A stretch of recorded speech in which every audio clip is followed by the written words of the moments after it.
Olá, bem-vindos a mais uma conversa com o especialista. Estamos aqui hoje com o Dr. Bernardino Santi, que é médico ortopedista, médico do esporte. O Dr. Bernardino é presidente da comissão médica da Panam Boxing, a Confederação Pan-Americana de Boxe, e membro da comissão médica da World Boxing. Além disso, é diretor médico, é diretor da Sociedade Paulista de Medicina do Esporte e da Sociedade Brasileira de Medicina do Esporte e do Exercício. Então, Bernardino, primeiramente, bem-vindo, obrigado pela disponibilidade. A ideia é discutir com você a respeito dos aspectos médicos do atendimento médico no boxe e do boxe e esportes de combate em geral, né? Exatamente. Eu tenho trabalhado aí, quando eu comecei na metade dos anos 90, né? Eu comecei no boxe e acabei enveredando por outras artes marciais, né? Acabei especializando nas artes marciais como um todo, né? Taekwondo, luta olímpica, karatê, esgrima também. Então, acabei indo para os Jogos Olímpicos justamente para cuidar dessas artes marciais, né? E com o tempo, né, a gente foi sendo puxado para o boxe, né? Principalmente porque o boxe teve um crescimento exponencial sob o ponto de vista de resultados e medalhas, né? Então, hoje o boxe, além do judô, é uma das modalidades de luta que também traz medalhas olímpicas. E eu acabei entrando nessa área como membro das comissões internacionais, e com o passar do tempo a gente vai ganhando cabelo branco, vai ganhando experiência, vai ganhando, enfim, sendo conhecido no meio, né? E aí você acaba sendo convidado, acaba se candidatando para os cargos, e hoje eu estou trabalhando exatamente nessa parte internacional, prestando assessoria para a Confederação Brasileira também de boxe. E eu acho que a gente vai acabar se aposentando mesmo atuando nessa área aí. Que bom, muito currículo longo e num esporte onde de fato o médico tem uma importância ímpar, né? Acho que não tem nenhum outro esporte onde o médico tem tanto impacto, até mesmo na competição, com poder para parar uma luta, né? Então, a primeira coisa que eu queria te perguntar, Bernardina, é justamente sobre o atendimento no momento de uma luta, ali na beira do ringue, né? Você já organizou, já participou aí da organização de eventos, tudo isso. E aí eu queria entender um pouquinho, quando você está planejando, vai ter aí um evento, como é que você pensa no departamento médico? Como que é montada a equipe, aonde que fica, como é que funciona assim para quem atua na área e eventualmente quer entender um pouquinho mais o papel do médico ali na beira do ringue? Vamos lá. Primeiro, é importante a gente diferenciar os dois papéis básicos de quem trabalha na arte marcial. Eu comecei, inclusive, trabalhando como team physician, que trabalhando com a equipe, com a seleção brasileira, em que a gente participava das missões, dos eventos, acompanhava a equipe, né, atendendo os atletas da seleção brasileira, e muitas vezes atendendo até atletas de outras seleções que não tinham seu médico. Então, essa foi a primeira parte, a primeira fase da minha vida profissional, em que você acaba trabalhando com as equipes. E aí você acaba, com o tempo, ascendendo como médico da entidade, que é aquela que organiza as competições. E aí você acaba realizando os cursos específicos para o que a gente chama de ringside doctor, ou seja, o médico que trabalha ao bordo do ringue, né? O médico que está ali atendendo durante a competição. Mas claro que antes disso, a gente vai ter que se preocupar com toda a logística e com toda a estrutura que vai atender os atletas que estão competindo nos Jogos Olímpicos, no Campeonato Mundial, nos Jogos Pan-Americanos e assim por diante. Então, a primeira preocupação desse médico, que acaba se tornando ringside doctor, é ver a equipe que vai trabalhar com ele, a equipe de paramédicos, e quando você está fora do país, o médico local do país que vai fazer aquele suporte fora do FOP. O que é o FOP? É o Field of Play. Então, o médico de ringue, ele tem a sua autoridade dentro do FOP, ou seja, do lado, dentro, onde está o ringue e todo o seu derredor, né? Então, durante a competição, a gente atua de ver se o atleta tem condições ou não de prosseguir no combate, no eventual combate. E aí esse médico, que é o ringside doctor, ele toma as decisões. Ou ele de alguma maneira, ele deixa prosseguir, se ele considera que o atleta tem condição de ainda competir, ou ele para, e aí você vai falar boxe ou stop, você para uma luta, e a partir do momento que você conduta. Ou vai para a sutura, ou vai para o hospital, ou você vai fazer uma redução eventual de uma luxação de ombro e cotovelo, ou até o atendimento de um possível nocaute, né? E aí depois nós vamos falar mais para frente algumas coisas em relação aos procedimentos de nocaute. Então, a partir desse momento em que o médico, que é o que está comandando aquela luta, os eventos médicos que estão dentro daquela luta, é que o médico vai tomar as suas decisões. Então, em alguns momentos, você tem que mobilizar esse atleta para um atendimento hospitalar. E aí que entra em ação a equipe, que é a equipe de paramédicos e de retaguarda, que vai retirar esse atleta no ringue, se ele eventualmente for nocauteado ou ainda estiver sem condições de locomoção, para que ele seja levado inicialmente para uma sala médica, que faz parte da estrutura que nós vamos ter que cuidar, aquela é a sala médica para uma primeira avaliação, ou dependendo do caso, eu já tive casos, né, de Glasgow 3, 4, nós podemos até falar um pouco a respeito, e que eu já levei diretamente para a ambulância e foi para o hospital de destino. Então existem inúmeras nuances, né, inúmeras variabilidades em que o médico de ringue tem que ter a expertise de tomar as decisões. Uma situação, por exemplo, muito corriqueira nos cortes, que nós vamos falar um pouco mais para frente. Então, se o atleta, isso está no regulamento, e esse talvez seja um ponto em que quem quer fazer medicina do esporte, não só no boxe, mas em todos os esportes, o médico tem que estar muito, muito ligado no regulamento daquela competição, daquele esporte.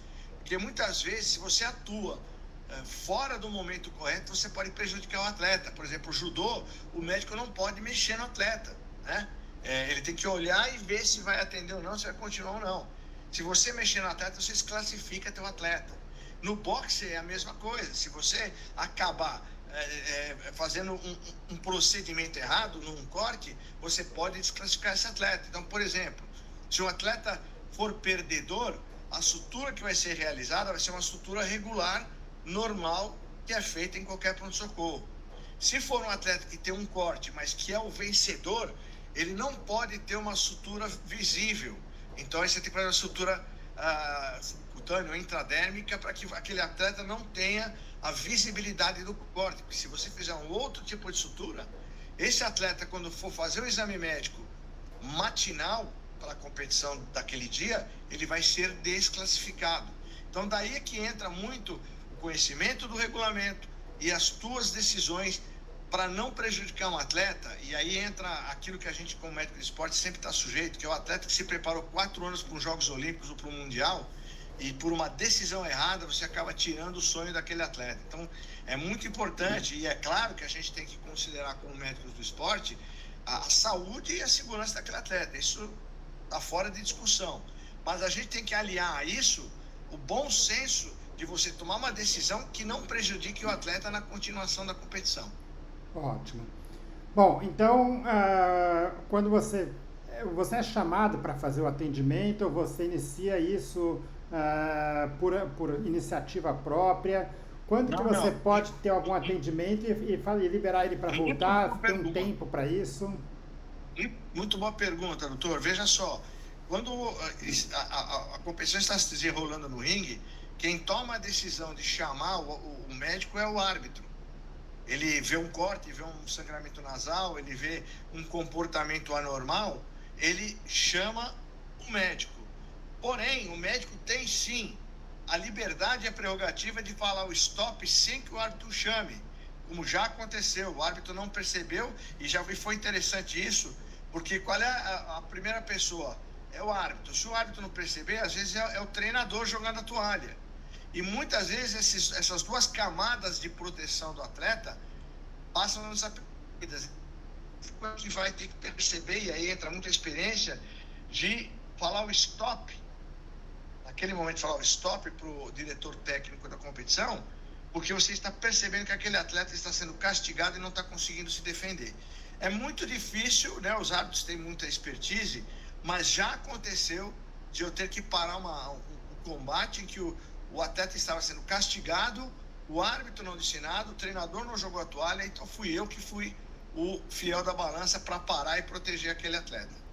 Ótimo. E se você entra para fazer um atendimento e considera que o atleta tem condições de continuar, você tem um tempo para definir isso? Como é que funciona? Tem 1 minuto. Quando o árbitro traz para você no canto, né? A mesa do médico, ela fica num canto neutro, que é tem dois cantos, tem o canto vermelho, o canto azul e dois cantos brancos. A mesa médica fica do lado de um dos cantos brancos. Quando o árbitro traz o atleta para você, você sobe, você tem 1 minuto para decidir se stop ou box. Essa é a decisão que você vai tomar, né? Então aí você vai avaliar, você tem tempo de sobra para ver um sangramento nasal, você olha lá o fundo de garganta, ver se está tendo um sangramento que eventualmente esteja escorrendo lá por trás, né? Que o atleta esteja engolindo, um corte que possa causar uma lesão de estruturas nobres, como por exemplo os cortes que acontecem aqui muito próximo do nariz, né? Alô? Oi, eu tô te ouvindo e saiu a sua imagem, mas eu tô te ouvindo aqui bem. É que sem querer caiu aqui, Não, desculpa. tá ótimo. Mas então, quando você tem um corte que eventualmente esteja sendo próximo, por exemplo, do canto de olho, ou no lábio, por exemplo, ou um corte que possa pegar uma inervação importante no rosto, esse momento que o médico tem que ter um conhecimento anatômico muito bom e que tem que ter o bom senso de prosseguir ou não. Existem cortes, por exemplo, de supercílio, e que você pode mandar o atleta prosseguir. E uma outra variante que você tem que considerar é o momento da luta em que você estiver. Se for no primeiro round, você pode, próximo do final do primeiro round, você pode tentar deixar a luta prosseguir, se você considerar que aquele atleta não vai ser castigado a ponto de aumentar aquela lesão, porque no intervalo o seu treinador, o seu segundo, vai poder proceder, por exemplo, passar uma vaselina num corte ou fazer uma compressão nasal com gelo que pare o sangramento para que aquele atleta continue. Então você tem que jogar com aquilo que você tem na mão, não só com o conhecimento médico, mas também com o regulamento. E olhar no relógio, estou aqui faltando 15, 20 segundos para acabar o round, vou tentar ver se eu deixo esse atleta prosseguir um pouco mais para o canto dele lá, dar um jeito nessa lesão para que ele possa prosseguir. Agora, é claro que se aquele atleta apresentar uma lesão muito grave, um corte profundo, um sangramento venoso arterial profuso, é claro que você aí para a luta e você vai pensar na integridade física do atleta. Tá. Se a comissão do atleta pede para parar a luta se encerra ou ele pode voltar a lutar? Qual comissão? Você está falando o técnico? O técnico, isso. Se ele jogar a toalha, ele perdeu a luta. Perdeu a luta. Aí não volta mais. Quer dizer, o atleta só pode voltar se for o médico que decidiu ou se for o árbitro que pediu. Exatamente. Ou se ele for, por exemplo, nocauteado, ou tomar um golpe mais contundente, e aí existe uma diferença muito importante entre o boxe olímpico e o boxe profissional, que é a chamada contagem de proteção, né? Aí o árbitro, por exemplo, ele percebe que o atleta foi atingido por um golpe muito contundente, ele abre uma contagem até 8, para que vê se o atleta se recuperou, né? Então o árbitro também ele tem a prerrogativa de sentir, olhando no olho, e aí existe muita troca de informações entre nós e os árbitros, principalmente os árbitros internacionais que já têm vivência em rodagem, por conta dessas aulas e briefings e troca de informações que nós temos constante. Hoje nós temos aí um percentual muito alto de entendimento entre árbitros e médicos para que o atleta eventualmente esteja sendo castigado, a luta seja parada e o atleta seja retirado daquela competição. Então existe muito isso e graças a Deus é devido ao trabalho da Comissão Médica Mundial, que treina muito, faz muito briefing, muita reunião, muita informação. Ótimo. Bom, uma das lesões que preocupam muito nos esportes de combate, especialmente no boxe, é a concussão cerebral, né? A concussão é uma perturbação temporária no funcionamento do cérebro sem uma lesão estrutural, que não significa que não seja uma lesão grave, né? Normalmente, vamos dizer, a gente pode dizer que até um dos objetivos do boxe causar uma concussão, né? Quer dizer, causar essa perturbação da função cerebral, né? A gente vê muito, por exemplo, no futebol, um protocolo muito restritivo no sentido de algum sinal de concussão, como que avaliação para parar, para tudo isso. Como é que isso funciona no boxe? Porque no boxe você está buscando isso, quer dizer, se você. Tudo bem, é fácil você olhar para trás e falar: olha, aquele atleta teve uma concussão, não teve. Agora, no momento da luta, isso não se deixa muitos casos passarem e, vamos dizer, continuar com uma luta, mesmo num atleta com uma concussão cerebral? Ó, foi muito boa pergunta. Antes, assim, vamos tentar setorizar um pouco as informações para que as pessoas que nos assistem entendam. Veja só, primeiro que o objetivo do boxe não é provocar concussão. O objetivo do boxe é pontuar numa determinada área que vai da cabeça até a área de cintura. E o toque nessas áreas é o que conta como ponto, né, que é o que vai ser decidido pelos juízes ao redor do ringue.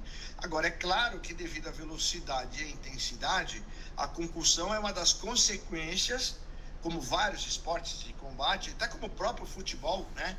Você tem, que é o seu esporte de contato, no basquete já aconteceu e acontece, então são esportes de contato em que a velocidade que é imprimida entre os competidores vai fatalmente desembocar num golpe mais contundente na região da cabeça que pode e vai provocar uma concussão. A concussão ela pode se dar tanto por aquele movimento, né, posterior de cabeça, né, como um movimento rotacional, né, quando você toma um golpe, um movimento rotacional.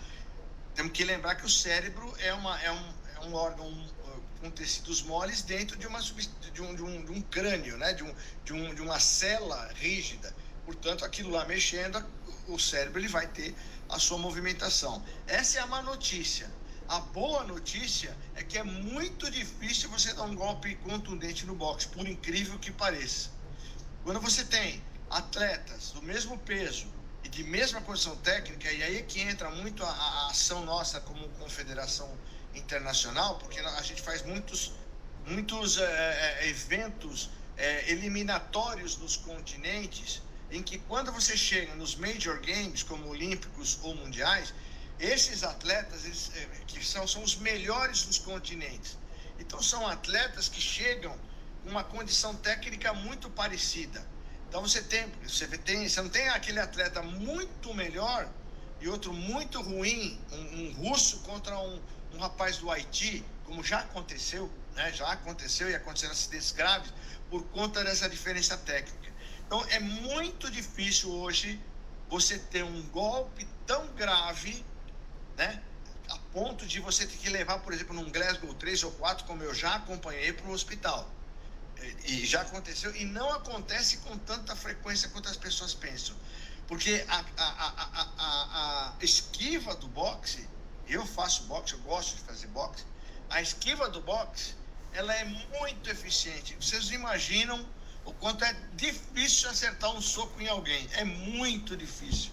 Porque a esgrima e a esquiva, né, porque é uma esgrima, ela é muito treinada em cima de movimentos corpóreos, movimento de perna, movimento de cabeça. Você abaixar para você acertar o atleta, você já tem automaticamente a mão descendo para proteger. Então são movimentos automatizados que protegem muito o atleta. Além do que, existem os regulamentos de proteção, conforme eu disse, né? Que a contagem, um golpe mais contundente, a contagem até 8. Se você tiver 3 contagens, você para a luta, né? E fora os exames matinais, nós fazemos em todos os atletas que competem naquele dia o exame matinal, que é para ver se aquele atleta pode ou não boxear, e são todos filtros que são colocados para você proteger o atleta. Afinal de contas, boxe é um esporte de contato. Existe sim um percentual do atleta que toma um nocaute muito forte, que ele cai ao solo, e existem os regulamentos que protegem esse atleta no pós-nocaute. Então nós temos o nosso regulamento que prevê, por exemplo, um atleta que tomou um nocaute e ficou sem consciência abaixo de 1 minuto, quer dizer, antes de 1 minuto ele ficou sem consciência, mas ele conseguiu levantar, a gente já dá 30 dias afastado de treinos e competição. Isso é regulamento. A gente comunica a confederação ou a federação e fala, olha, o seu atleta não pode treinar e não pode competir durante 30 dias. Quando ele voltar, ele vai ter que trazer uma avaliação do neurologista, uma tomo, e se for solicitado pelo neurologista, um eletroneuro, que a gente sabe que não é um exame tão decisivo nessas situações. Mas existem todos esses regulamentos justamente para proteger. Eu posso dizer para você que a última morte que aconteceu no boxe olímpico, por que eu estou frisando? Porque o boxe profissional é uma outra abordagem, né? No boxe olímpico aconteceu a última morte há 3 anos atrás, que ainda não era World Boxing, era AIBA, de um atleta da Jordânia, que foi nocauteado por um russo no campeonato na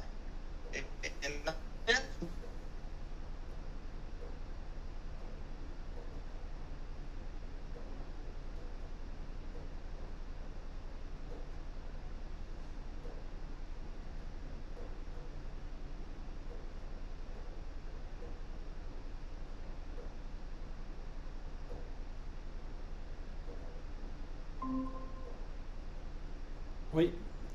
Não sei o que aconteceu, caiu a linha aqui. Voltou aqui. Mas, enfim, você estava comentando que a última morte foi há 3 anos de um... Enfim, acho que deu para pegar bem a mensagem aí. Na Polônia teve um campeonato mundial... na Polônia teve um campeonato mundial de juvenis, e não houve uma seletiva prévia dos continentes, e no sorteio caiu um atleta da Jordânia com um atleta da Rússia, campeão mundial e olímpico. No final do primeiro round, ele tomou um golpe tão contundente que ele apagou de tal maneira que ele chegou a Glasgow 3 e foi levado imediatamente ao hospital. Infelizmente, acabou indo a óbito e descobriu-se que ele tinha um aneurisma, que acabou se manifestando exatamente naquele golpe ali. Então, isso foi um caso assim, específico que a gente mostra nos nossos cursos, né?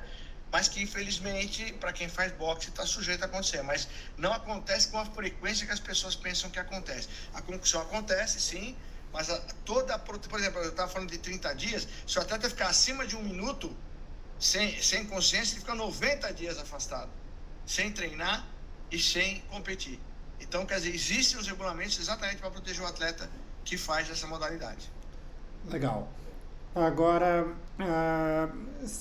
como membro de comissão médica, certamente vocês revisam casos aí de golpes e revisam o que aconteceu. Uma coisa é o que você está vendo ali na hora, outra coisa é o que você está vendo após, por imagem, por tudo isso, né?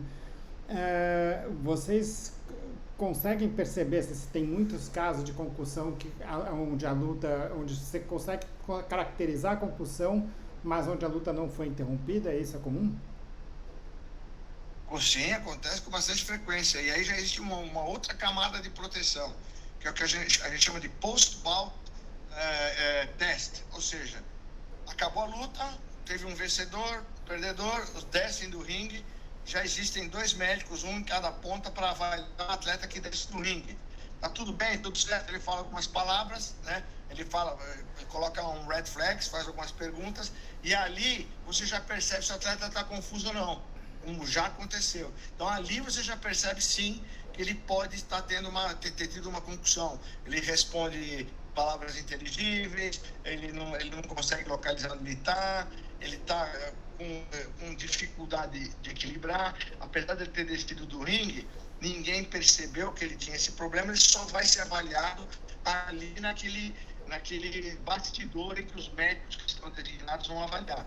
Então, acontece não com muita frequência, mas acontece sim de você ter uma suspeita de uma concussão, mesmo sem ter tido nocaute, sem ter tido nada, com uma vitória por pontos. Legal.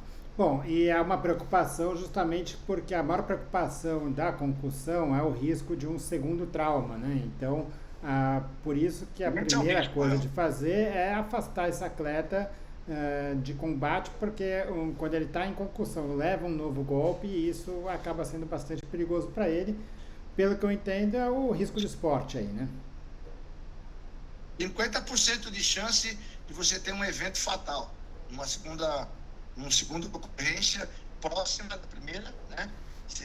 Realmente é um risco muito grande. Por isso, e essa foi uma atuação importante que nós conseguimos nos últimos anos aí no boxe, é colocar esse regulamento. No começo, até as pessoas, os treinadores do mundo, os dirigentes não entendiam. Pô, mas o cara tá andando, tá falando, ele acordou, por que vai afastar o cara 30 dias?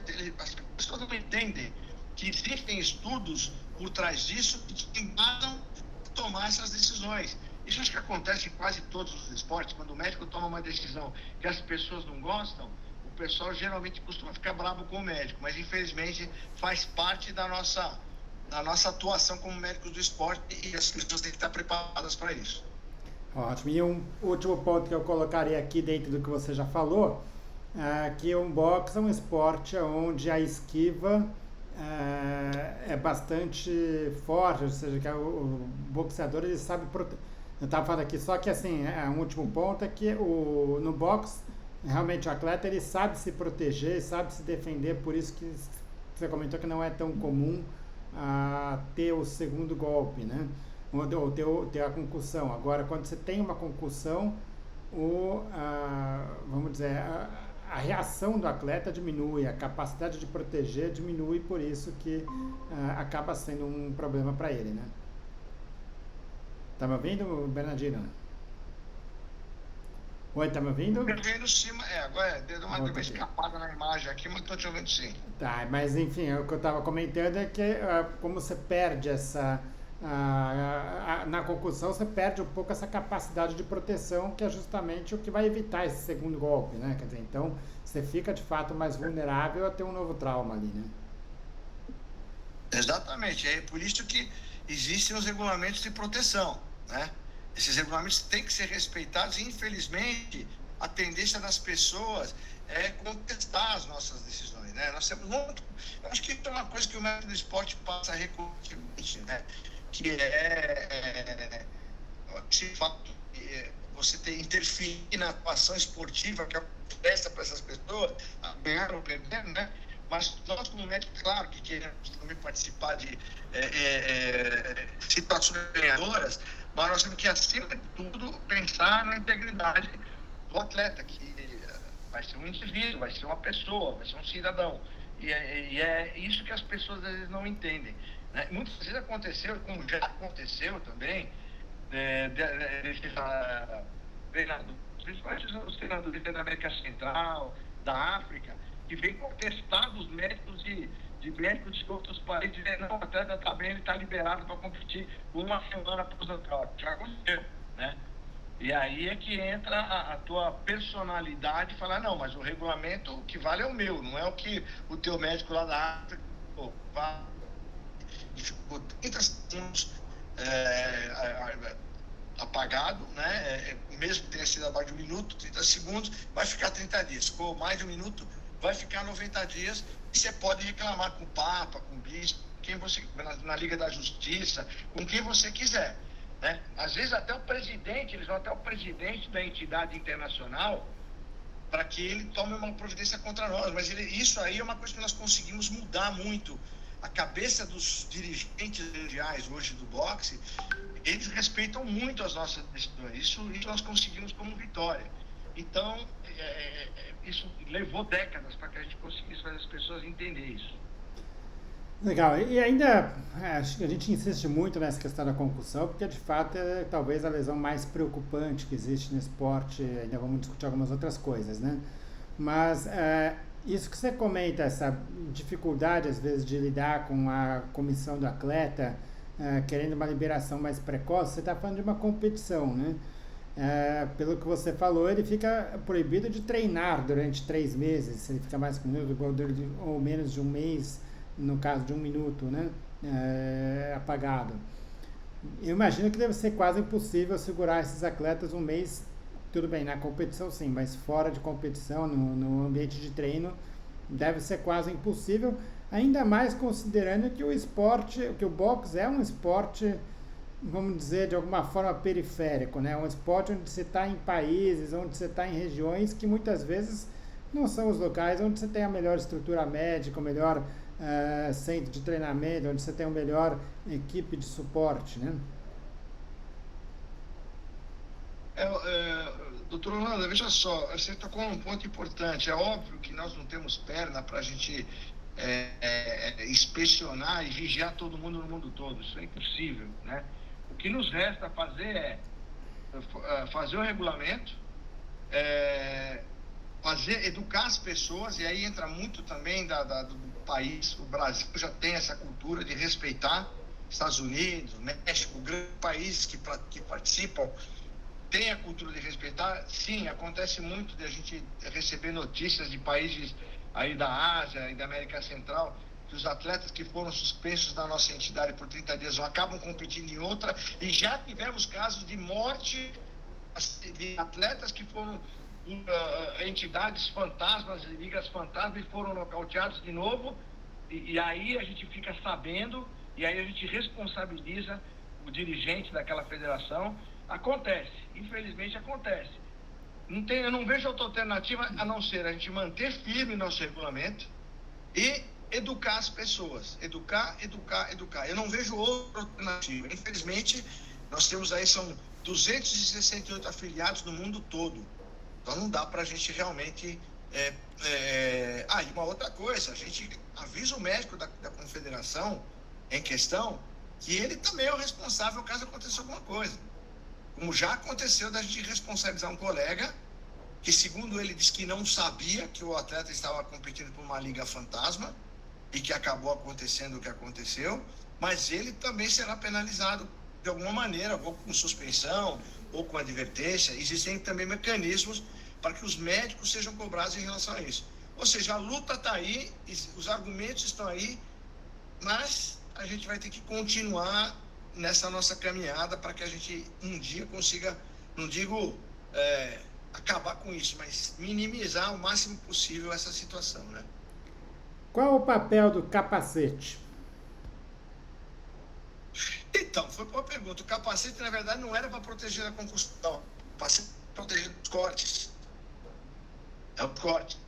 Pode ver que quem é que usa capacete? As mulheres e as categorias de base, juvenil, cadete, são essas categorias que usam capacete. As mulheres, até por uma questão de corte, tem o lado feminino, então a gente procura respeitar isso. Os jovens, porque podem não prosseguir depois lá na frente como boxeadores de elite, e somente os de elite é que não usam capacete. Isso foi uma decisão tomada, coisa de 15 anos atrás, pela antiga entidade AIBA, que queriam tornar o esporte mais, digamos, espetaculoso, que as pessoas vissem. Nós estamos lutando nesse momento exatamente para reintroduzir o capacete, por conta dos cortes, não por conta da concussão, porque os cortes são aqueles que mais eliminam os atletas de competição. Além do que, você às vezes está em países que você não tem nenhum médico que saiba fazer sutura, como já aconteceu também. Então a gente procura minimizar a situação dos cortes, né? Uma coisa que foi interessante, que quando tinha o capacete e depois foi tirado o capacete, nós procuramos conversar com os treinadores. Isso foi bacana, porque a gente percebeu que quando tiramos o capacete, o número de cortes aumentou assim de uma forma geométrica, né? Por quê? Porque o que acontecia? Os atletas que usavam capacete, eles combatiam muito próximo. Porque estavam com capacete, eles se sentiam seguros para combater próximo. Quando tirou o capacete, esse hábito continuou. Então, obviamente, o golpe mais próximo, cabeçadas, braço, cotovelo, facilita muito mais o número de cortes. Então, houve uma ascensão da estatística. Aí o que nós fizemos? Conversamos com treinadores para que eles adotassem uma postura mais distante e defensiva. Demorou mais ou menos uns 8 a 10 meses, os trabalhos têm mostrado isso, começou a cair também vertiginosamente o número de cortes. Então hoje nós estamos num patamar médio de cortes por competição, que a gente consegue, de alguma maneira, administrar, né? Uma outra coisa também, a própria logística. Você está em Paris, simplesmente aí numa competição aí, no interior das Filipinas, em que não havia material de sutura, ou não tinha material de sutura muito pouco. Eu tinha levado um pouquinho, a outra médica tinha levado um pouquinho, a gente conseguiu, com aquilo que a gente tinha, resolver. Não tinha material de sutura, era um local pobre, o hospital não forneceu, então a gente também acaba lidando com uma situação muito complicada. Além do que, nós não podemos esquecer que lá nesses países nós não somos médicos legalmente. Então, o médico local que está ali na atuação, ele tem que de alguma maneira estar conosco ou nos autorizar a fazer aquele determinado procedimento, porque se você não tem um profissional que realize aquilo, alguém tem que fazer, né? Então isso também acontece, que é o lado administrativo, político que você tem que ter, porque você não é médico oficialmente lá, você não é médico legalmente, né? Então se acontece alguma coisa, você também pode responder por isso. Então, tudo isso passa pela nossa avaliação. Vamos fazer a sutura? Não vamos? Não dá, perdeu. está muito grande, pontinho falso, tira da competição e amanhã aí é um problema que você vai resolver no hospital fora daqui, na capital. E quando você sente que você pode se implicando num processo mais ou menos complicado, é melhor você, como médico, apenas tomar a decisão de tirar da competição e entregar para os médicos locais para eles tomarem a decisão. Então, todas essas coisas, é lógico que se adquire com a experiência, com o tempo de rodagem, com as vivências, com as várias ocorrências que a gente foi vendo ao longo dessas décadas que a gente já tem de boxe, né? Muito bom. Em relação a ferimentos, primeiro você já falou um pouco sobre os ferimentos que preocupam mais. Eu queria que você repetisse, que acho que isso é talvez um ponto muito importante aqui, né? Quando que de fato o ferimento, corte na pele é um motivo para você parar uma luta, para parar um combate. Então, uma aqui próximo dos lábios, né? Também aqui próximo ao nariz, já logo abaixo do olho. Enfim, não sei se estão ouvindo, mas são os locais em que de fato existe uma preocupação com o corte de que você tem que parar uma luta. Então, existe um treinamento que a gente dá no nosso curso de Ringside Doctor e que prevê algumas situações. Se você quiser, até depois eu te passo as gravuras para que você consiga colocar aí no seu programa, né? São gravuras que nós criamos para a gente poder dar um norte para o médico que está ali atuando como Ringside Doctor. Então, existem, sim, critérios, né? A profundidade, a localização, a quantidade do sangramento, se o sangramento está fechando o olho ou não, se é um sangramento arterial, venoso, se, enfim, a região ali, por exemplo, lábio, conforme eu falei, canto de olho, abaixo do olho, aqui na pálpebra, são cortes muito, que levam muito risco, né? Então, muitas vezes, e a maioria das vezes, a gente para esses combates por conta do risco de aumentar a lesão e trazer uma consequência grave, né? Por exemplo, aqui nós temos na região supraorbicular uma inervação importante que pode eventualmente causar uma paralisia nessa região, né? E que muitas vezes é irreversível. Então você tem que tomar uma decisão de parar uma luta justamente para evitar que o atleta continue. Esse é o ponto que muitas vezes a gente entra digamos, em conflito com os treinadores, porque eles acham, mas é boxe, tem que deixar, tá sangrando, isso é boxe, mas eles não entendem que é uma decisão técnica, uma decisão de preservação do atleta, que quando parar o boxe, ele vai ser uma pessoa normal, vai ser um cidadão normal, né? Então você tem que pensar também. Existem desenhos que nós temos de regiões críticas, de locais críticos que a gente usa para a gente tomar uma decisão de parar uma luta numa determinada situação do combate. Ótimo. Bom, e aí o corte, pensando na conduta em relação ao corte, você tem duas situações. Três situações. Uma é quando a luta vai continuar, outra é quando a luta vai ser interrompida, mas esse atleta vai voltar a lutar, e a outra que é quando a luta está interrompida e o atleta não luta mais, né?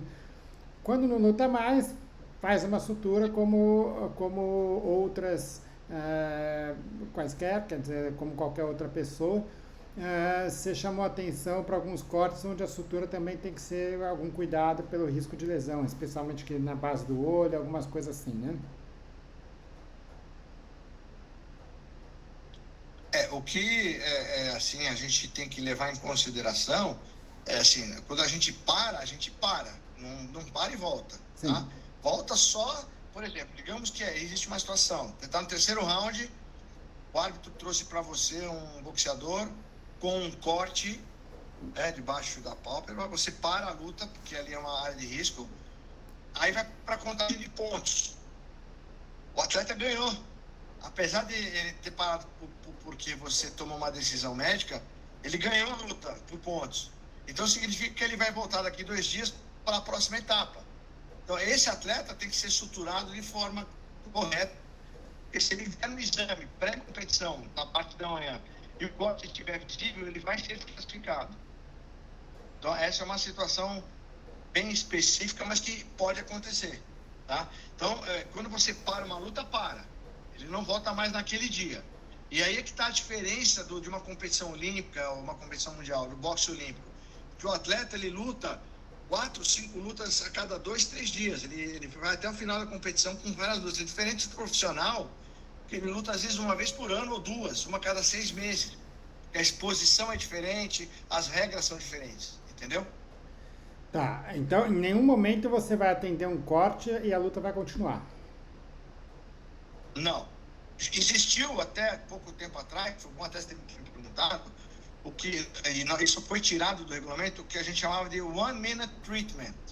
Então, vinha um atleta, você não dava ponto, você colocava só uma adrenalina, parava o sangramento, comprimia e voltava. É o único tratamento permitido. Você não dava ponto, você não fazia nada de diferente, só ou eventualmente vaselina, né? Então você coloca a adrenalina, para o sangramento, coloca a vaselina, você tem 1 minuto para fazer isso. Isso foi retirado do regulamento, porque a gente julgou que a tua obrigação ali é dizer se ele pode ou não continuar lutando. Você não tem que lutar para eventualmente você tratar e eventualmente você provocar uma lesão maior. Você tem que falar stop o boxe, você decide boxe, ou seja, você acha que ainda dá para o atleta prosseguir. Conforme eu falei, falta 10, 15 segundos, ele vai para o canto dele lá ele tem o fisioterapeuta dele, o treinador dele, às vezes o médico dele, que vai tomar a providência com adrenalina, com vaselina e com tudo que for necessário. Então, como a gente julgou que todas as equipes têm a sua estrutura, nós não temos que interferir nisso, nós temos que dizer se vai ou não, ponto. Tá, e pensando na equipe que está por trás do atleta, individual do atleta, então, a adrenalina, se ele não vai voltar, não faz muito sentido, né? Porque aí já parou a luta, bom, talvez no intervalo entre os rounds você possa usar a adrenalina, possa usar alguma coisa para conter um sangramento? Eu uso adrenalina, como já aconteceu, para você dar o ponto. Às vezes você está sangrando demais, você faz compressão, sangra demais, faz compressão, sangra demais. Aí eu coloco a adrenalina ali para parar o sangramento, para eu poder suturar com uma melhor qualidade, né? Aí já é um artifício que a gente usa como cirurgião, como médicos que atuam nessa área. Mas aí já acabou a luta, o paciente está lá na sala médica, lá na enfermaria com o nosso equipamento, aí a gente está lá dando ponto. Ganhou, beleza, vamos tomar o cuidado de fazer a sutura correta, perdeu, faz uma sutura regular, mete lá um ponto simples, um donate, ou seja lá o que for, e ponto. E aí a gente consegue resolver. Mas durante a competição, quem usa adrenalina é o pessoal, e normalmente a maioria das equipes tem o seu fisioterapeuta ou o seu cutman, né, que também é outro personagem do boxe, o cutman, né, que tá muito preparado e treinado para lidar com cortes, principalmente esses cortes do boxe, né? Tem lá o Ensuel, que é um metal gelado que ele coloca para dar vasoconstrição, ele coloca gelo, coloca vaselina, adrenalina, enfim, ele tem um aparato, e é por isso que nós julgamos que isso é uma coisa que eles têm que fazer lá no intervalo, né? E é por isso que você só pode decidir se ele tem condição de prosseguir até o intervalo ou não. Tá, e aí no intervalo as opções que existem. Bom, a adrenalina, basicamente, você joga a adrenalina numa gase, comprime ali e vai usar o gelo, esse equipamento aí para comprimir e gelo. Eu uso um cotonetezinho, né? Tem até aqueles cotonetes específicos do Cutman, que eles têm lá, um cotonete com uma ponta ou com um garfo ou com um algodão, né?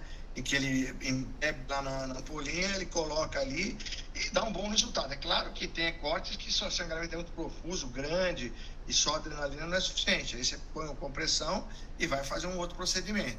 Mas um bom percentual aí a gente consegue parar o sangramento para conseguir dar o ponto de forma confortável, sem nenhum problema. Ótimo. Saindo agora, bom, uma última questão em relação a trauma, ainda é em relação a treinamentos, né? Eu sei que como médico, vamos dizer, de confederação, você acaba intervindo pouco nisso, mas você já atua muito como médico de team physician, médico de equipe, né? E aí, no treinamento, as regras talvez sejam um pouco mais frouxas, aí depende muito da orientação, né? Um dos problemas que se discute muito é em relação ao sparring no boxe, porque é aquele atleta que vai ser golpeado e que não tem uma proteção tão grande, né? O que pode ser feito, o que a federação faz para tentar proteger esse profissional que é o sparring? O sparring, ele é feito com uma maior, né? Quando vai maior, sempre com protetor, justamente quando o corte. Imagina você ter um corte durante o sparring, você tira ele da competição. Então a gente põe o capacete, todos treinam com capacete, com uma luva maior, usando os regulamentos de uma competição normal. E é claro que a gente tem os cuidados sob o ponto de vista de você não deixar dentro de uma luta completa de rounds. Tem sparrings muito especiais que a gente faz uma completa de 3 rounds, né? O esporte olímpico é 3 rounds por 3 minutos por 1 minuto de descanso. Então, só nas situações muito especiais a gente deixa o sparring completo. Então, no caso, a exposição é muito menor. Muitas vezes a gente faz o seguinte, o mesmo sparring, a pessoa que está fazendo com os atletas principais, ele faz um round com cada um deles, né? Muitas vezes está cansado do terceiro round e o atleta do terceiro round está em vantagem. Então a gente tem alguns artifícios justamente para proteger o atleta e não se machucar. Eu diria que o percentual é muito baixo de acidentes durante o sparring. Já aconteceu, né? Nessa longa caminhada aí já vi acontecer, tipo, o sparring nocautear o atleta principal. Isso já aconteceu, mas é muito incomum, é muito difícil. Ótimo. E uma última pergunta, para finalizar, agora já saindo um pouco do trauma, né? Pensando no acompanhamento geral aí desse atleta de boxe. O boxe é um esporte, uma modalidade de peso, ou seja, o atleta tem que bater um peso para poder competir, né? E obviamente que os atletas querem estar no limite superior do peso da categoria, né? Se a categoria é de 60 a 70 quilos, ele quer estar próximo dos 70, não de 60, né? E muitas vezes eles treinam acima do peso e precisam perder peso para poder bater e entrar para a competição, né? Existe um planejamento muito claro para isso, então os boxeadores eles sabem como fazer para perder esse peso, para poder bater o peso ali no dia, mas às vezes acaba entrando recursos pouco ortodoxos aí para perda de peso. Quer dizer, o que você tem para dizer sobre isso? Isso também faz parte da experiência que a gente adquiriu ao longo dos anos, né? Primeiro, falando do peso em si, é importante que o médico do esporte ele tenha o feeling do momento em que aquele atleta tem que mudar de categoria. Eu mesmo, nesse longo tempo que eu estou aí, peguei atletas que vinham com 15, 16 anos de juvenil, que estavam numa categoria mais baixa, e à medida que eles foram se tornando homens mais adultos, com uma competição física maior, densidade óssea maior, nós tivemos que subir de categoria. Eu cheguei a ver atletas que mascavam chiclete para tirar gramas de peso que estavam no limite e que poderiam acabar perdendo, o que a gente chama de perder para a balança, né? Você ir que a pesagem é feita na manhã da competição, você faz na manhã. Se você na manhã não bater exatamente o peso, tiver 1 grama acima, você perde a competição. É o que a gente chama perder para a balança. Então eu já vi muito isso, né? E tem modalidades esportivas que eu não quero nem citar quais, que chegam com 5, 6 quilos acima do peso da competição e acaba querendo colocar soro na competição. Isso eu já vi vários, mas graças a Deus no boxe nós conseguimos criar uma cultura muito legal desse tipo que nós estamos aí, que é educá-los no sentido desse controle, até porque na seleção brasileira de boxe eles estão na seleção permanente e eles são multados, eles têm que estar no peso da competição. Eles recebem muito porque eles recebem salário, recebem bolsa pódio, bolsa atleta, o salário da confederação, de acordo com os resultados. Então, eles são muito bem pagos. Eu posso garantir que o salário para um atleta de boxe do Linho. E então, regras muito claras.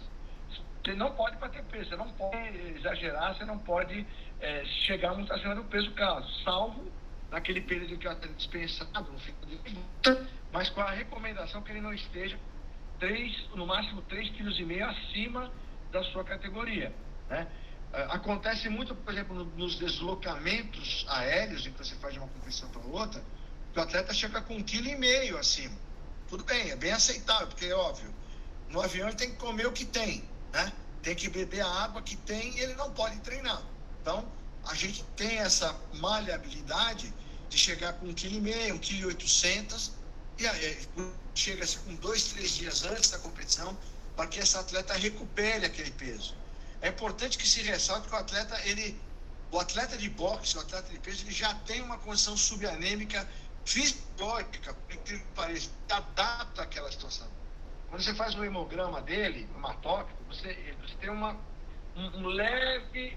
leve diminuição dos parâmetros desses exames e o atleta já se adaptou a isso, por conta desse problema do peso. Então, o atleta, claro, o médico tem que ter a sensibilidade de falar, olha, esse atleta já não é mais esse peso, ele não consegue mais, ele já vai ter um sofrimento fisiológico importante, então ele tem que subir de categoria e tem que ter a massa muscular compatível com aquela categoria. Então, existem os cuidados, existe uma nutricionista que trabalha com a confederação, né? A médica, a doutora Cassiana, eu também estou sempre na parte da consultoria. Nós conseguimos educar o atleta. Então, hoje o atleta ele sabe o prato que ele tem que fazer, a cor do prato que ele tem que ter, como é que ele vai, né, salada, proteína, arroz com feijão. Então, isso foi uma educação a longo prazo. Infelizmente, já teve atleta também desligado, porque ele não deu peso. E aí ele entra naquela roubada que a gente já sabe qual é, né? Isso, e essa roubada, muitas vezes, o que, que é? É técnicas que geralmente passam por uma desidratação extrema ou fome também, né? Pouco essa competição, que obviamente que vai fazer ele perder desempenho, né? E aí, Claro, existem... E aí que eu queria comentar... Já tive até caso, doutor Holanda, só para deixar, já tive caso de arritmias por conta de perda de sódio, potássio e hidroeletrólitos por conta dessa prática de urinar, de não comer. Eu já tive casos assim, que nós tivemos que internar o atleta pelas consequências da desidratação, infelizmente, tá? E a pergunta que eu ia te fazer é porque, bom, você trabalha com boxe muito, mas você já trabalhou muito com outras modalidades de luta, né? Que também tem a mesma situação e muitas vezes regras que são um pouco diferentes. E uma coisa que faz muita diferença nesse momento é o momento da pesagem, porque qual que é a ideia desses atletas? Vai desidratar, vai ficar sem comer, passou na balança, passou o peso, vamos recuperar tudo que perdeu, né? Então a categoria, o limite de peso é 70 quilos, mas ele vai lutar com 73 quilos, porque desde a pesagem até a luta ele ganhou os 3 quilos ali para tentar recuperar a condição física dele, né? Como é que as modalidades lidam com isso? No sentido, olha, pesa de manhã, pesa um horário específico antes da luta, quanto mais próximo pesar da luta, melhor. Como é que funciona isso? No regulamento do boxe, a pesagem é feita das 7 às 8 da manhã, do dia da luta do atleta. Então não dá muito tempo, porque ele pesa das 7 às 8, ele pesa em jejum, na noite anterior ele não comeu, ele pesa em jejum, vai no banheiro, perde o peso que é possível perder e vai lá e pesa e deu peso. Aí ele tem até mais ou menos, se ele for competir umas 7 horas, ele tem 3 horas da tarde para poder se alimentar. Ele toma um bom café e se alimenta aquilo que dá. Então ele não chega a ganhar 3 quilos, ele ganha aquele quilinho e meio a mais. Mas a gente tem que entender que se ele ganhar a luta, ele vai para uma segunda luta de 2 dias, ele não pode engordar muito, senão ele perde para a balança na segunda luta. Então ele tem que manter um padrão até o final da competição, ele tem que manter aquele padrão de peso. No boxe, e outras modalidades, acontece sim de o atleta exagerar, até porque ele pesa na noite anterior, tem modalidades que pesam uma noite antes, e aí o atleta exagera, né? Só que as competições de luta olímpica e de taekwondo e de judô são todas, a categoria vai no mesmo dia, né? Começa de manhã e se ele for chegar na final vai no mesmo dia. Então não afeta tanto. O que acontece muito com essas modalidades é que eles chegam muito acima do peso na competição, conforme eu falei, 5, 6 quilos, e aí é muito difícil tirar. E aí ele começa a usar coisas que não deve, né? Até para poder perder peso, para desidratar, etc. Que é o doping, né? Que é um assunto que a gente também tem acompanhado muito, né? Legal. Bernardino, eu acho que deu para entender um pouco o panorama geral aí de como que funciona o trabalho médico no boxe. Queria te agradecer mais uma vez a disponibilidade aqui. Queria só deixar registrado para as pessoas que nos assistem, já que a gente citou do doping, que a substância mais utilizada no boxe é o diurético, justamente por conta dessa situação. Às vezes alguém de fora fala, toma isso aqui legal, que você vai perder líquido, você vai se manter no peso. Porque o atleta, quando ele está muito acima do peso, tem risco de ser mandado embora, ele perde dinheiro. Então, muitas vezes, um treinador particular desse atleta, uma pessoa de fora fala, ele acaba usando diurético, né? Ele não usa esteroide. O esteroide anabolizante não é muito comum no boxe, porque você não vai ganhar massa muscular, vai subir de peso. Isso não é interesse. O que existe mais é o uso de estimulantes e diuréticos, né? Para perder o peso. E aí é que entra o problema. Chega uma equipe da ABCD ou da WADA para fazer a coleta, você pode ser pego fora de competição com diurético, como aconteceu já algumas vezes. Então, é uma coisa que a gente educa também para o atleta. Não usa nada, sempre falar com o seu médico. Não tome nada, não vai atrás das pessoas que falam que isso é bom. Porque às vezes o cara fala assim, toma isso que não pega nada e não vai acontecer o exame agora. Vai ser só na competição, então você vai tomando isso aqui. E aí é que ele se dá mal, quando chega uma equipe do fora de competição. Então, essa é uma nuance muito importante que o médico do esporte, das modalidades de luta, tem que estar muito atento. Muito bom. Obrigado mais uma vez, Bernardino. Um abraço, doutor Holanda, mais uma vez obrigado por participar. Tenho uma honra e orgulho de poder estar com grandes profissionais e, obviamente, compartilhar aí da experiência para que os jovens médicos se animem a trabalhar. Um abraço.